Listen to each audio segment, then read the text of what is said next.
कुछ एक्सपर्ट्स द्वारा हमारे बच्चों को लेकर भी चिंता जताई गई है। इस दिशा में भी 2 वैक्सीन का ट्रायल तेजी से चल रहा है। इसके अलावा अभी देश में एक नेजल वैक्सीन पर भी रिसर्च जारी है। इसे सिरिंज से न देकर नाक में स्प्रे किया जाएगा। देश को अगर निकट भविष्य में इस वैक्सीन पर सफलता मिलती है तो इससे भारत के वैक्सीन अभियान में और ज्यादा तेजी आएगी। संयोग है कि 2 सप्ताह बाद 21 जून को ही अंतर्राष्ट्रीय योग दिवस भी है।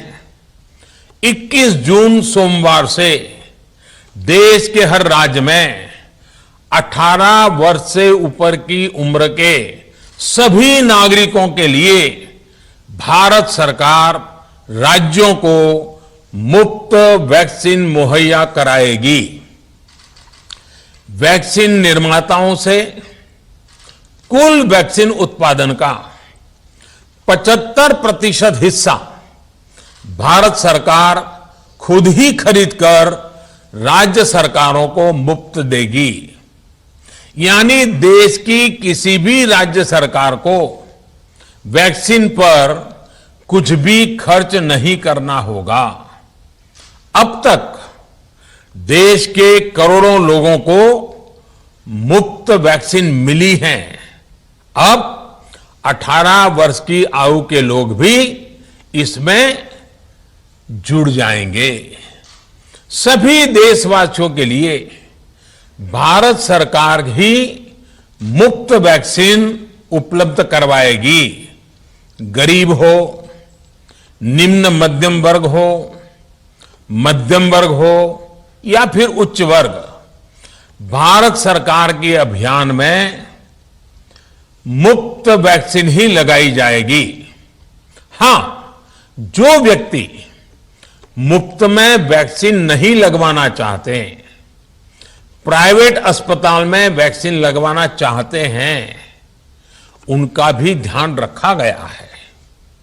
देश में बन रही वैक्सीन में से 25% प्राइवेट सेक्टर के अस्पताल सीधे ले पाए, ये व्यवस्था जारी रहेगी।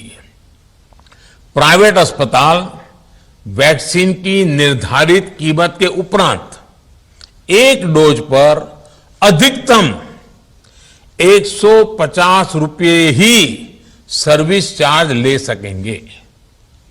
इसकी निगरानी करने का काम राज्य सरकारों के पास ही रहेगा। हम सब देख रहे हैं कि वैक्सीन की एक एक डोज कितनी महत्वपूर्ण है। हर डोज से एक जिंदगी जुड़ी हुई है। केंद्र सरकार ने ये व्यवस्था भी बनाई है कि हर राज्य को कुछ सप्ताह पहले ही बता दिया जाएगा कि उसे कब कितनी डोज मिलने वाली है। मानवता के इस पवित्र कार्य में वाद विवाद और राजनीतिक छींटाकशी से ऐसी बातों को कोई भी अच्छा नहीं मानता है। वैक्सीन की उपलब्धता के अनुसार पूरे अनुशासन के साथ वैक्सीन लगती रहे, देश के हर नागरिक तक हम पहुंच सके, ये हर सरकार, हर जनप्रतिनिधि, हर प्रशासन की सामूहिक जिम्मेदारी है। प्रिय देशवासियों, टीकाकरण के अलावा आज एक और बड़े फैसले में, उस फैसले से मैं आपको अवगत कराना चाहता हूं।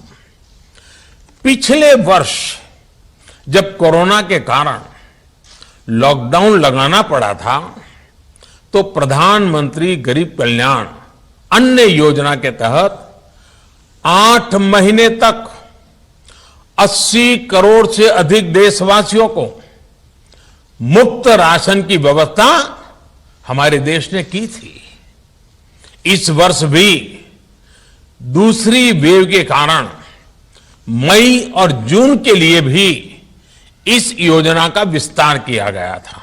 आज सरकार ने फैसला लिया है कि प्रधानमंत्री गरीब कल्याण अन्न योजना को अब दीपावली तक आगे बढ़ाया जाएगा।